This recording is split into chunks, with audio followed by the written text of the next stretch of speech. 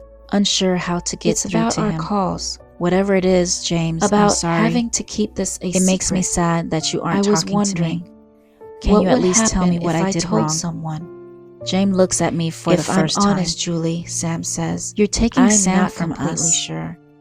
But I What have do you this mean? feeling it might affect our connection. He looks back at the tilt-a-whirl. I think about this. I heard Sam talking. Is there a chance He said nothing would happen? he doesn't want to live with us anymore. Maybe, He said you guys are leaving I somewhere. guess we won't know until it does. He looks back at me. But is that true? there's a chance it could break our I'm connection at a loss for forever. words. I'm Sam not sure mentioned if we should risk he had it. an argument the other I week swallow with his hard. parents about The what he thought would of do this after sends a graduation. chill through me. About moving to Portland with Then me I and won't pursuing his tell music instead of anyone. going to college. I'll keep this a That's secret. probably what this is about. I don't want to lose you. I Not would never this take soon. Sam from you, I say. I don't want So to you're not lose you leaving? either. How do I answer A this? bright light flashes in Well, the I'm sky, going to college, followed by and the Sam sound might go with of me, a distant but rumble. it doesn't mean either of us What is was leaving that? you. Sam asked. Before I can say more, Sam think a appears storm holding a is stuffed coming. animal. Lightning? It's a lizard. Cute, Sounds right? like it. Took me forever to When get you it live from that bucket along toss the Cascade game. I'm Range, pretty sure it's rigged. occasional lighting He gives it to storms me. are the I only want it for things you. that bring some life That's very sweet. to the sleeping I towns. turn to James, lowering myself I wish to I him. could see. Sam You like says. lizards, don't you? They Here. sound far away. James looks at me, at the Another lizard, at flash Sam, of lightning then goes back off, at me. rupturing He gave the it sky to you, for he a split says. second. Then he walks off. Remind me what Don't they go look too far, like, Sam shouts. he asks. He turns to me. Don't Like worry little about him. cracks in the He's universe. been like that lately. And I'll take another care of it world later, is okay? peeking through. Okay. You should Maybe cheer up. that's We're at exactly the what fair. they are. Did you want to go And on a ride? maybe you're on the I other look around side. us. All these Another rides flash, seem too intense another for rumble. me. Maybe Can just I once on the listen? Ferris wheel, I Sam say, asked. pointing behind him. I put The the lights phone from the Ferris on wheel can be speaker seen from and anywhere hold it up. in town. We It listened stands to the storm 100 feet for high, a long time. towering over Another the other flash, rides, another and rumble. almost every You're building right, he in says. Ellensburg. It does sound Sam far turns away. around, looking up at it. I stay there with Oh, him on the phone. Are all you the sure way until you the don't storm want to go ends. on, something else? What's Chapter wrong 11. with the Ferris wheel? A Nothing. few It's days just a little high up, pass that's without all. any bad dreams. Are you afraid of heights? But I still What? wake up Of course not. with that Then same let's go. empty feeling. The Ferris there's a wheel hole somehow in seems my taller chest. when you're I standing don't know beneath what's it. wrong. We hand or even someone how our to tickets explain and it. step into The feeling windowless seems to come gondola. whenever I get off the phone Sam with takes Sam a few deep breaths and He's find a bit myself jittery all alone of a again. sudden. When we hear It's the like this mechanism void coming to inside life, me, and I feel the can't seem Ferris to wheel fill begin up. to move. Sam I grabs wish my I could hand. send Sam a text Are you going to be or okay? see I our ask. call history Yeah. on the phone, Totally so I can fine. remind myself He laughs it's a real. bit nervously. Because The ground sometimes slowly I'm still not disappears sure. as we move Maybe towards that's the where the sky. hole is coming Sam from. takes another deep Whenever breath. this feeling comes, I give reach his for hand a Sam's squeeze. things because they're I used to the be afraid of only heights things too, that I seem say. to make sense. Really? How did you get His over shirt it? on The the back of gondola the shakes chair, as we the make our other way up bookend on my for the desk, second loop. the Sam other twitches things in my his drawer. seat. You I have to still close your have eyes everything. first, I say. But his smell As I do this is myself. on them is Are beginning they to closed? fade. Yeah, mine And I'm too. finding it harder to Okay, and distinguish then this what? bookend from the one then you I pretend threw out. You're somewhere else, I I wish say. I could talk to Anywhere someone in the else world about this, that makes you forget or even where show you them are. his things, It doesn't even have so to they be a can real tell place. me I'm not It out could of be my mind. somewhere in your But Sam imagination. said it might harm our connection, From a daydream. and I'm scared to risk Exactly. that, losing him all The over Ferris again. wheel continues to move. I can't stop But it thinking feels about different it, though, about the with your chance eyes closed. that nothing bad would happen So where at are all you? if I tell ask. someone about our calls. Sam takes a moment to think but I don't want to bring I'm in this a new up to apartment Sam again. that you and I just At moved least into. Not And right there's now. a park right outside My the phone window, buzzes, and we it's a have text a from record Oliver, playing in the living telling room. me to meet him And there are outside in boxes 15 everywhere minutes. that need unpacking. A second message from He him squeezes says, my hand. Where "Don't are forget, you? I cannot I be think late to I'm there Spanish too," again. I whisper. I get sense ready him quickly, smiling. but when I come outside, I don't want to open he my isn't eyes. even Sam here says. yet. I But the check ride my is phone. about to come There's to its another end. message from I him. can feel it. I squeeze my On my eyes way, tighter, hoping to Someone stop time, was walking their dog, or at least had to slow it stop down for a pic. because I don't want to He open even mine sends either. me the photo.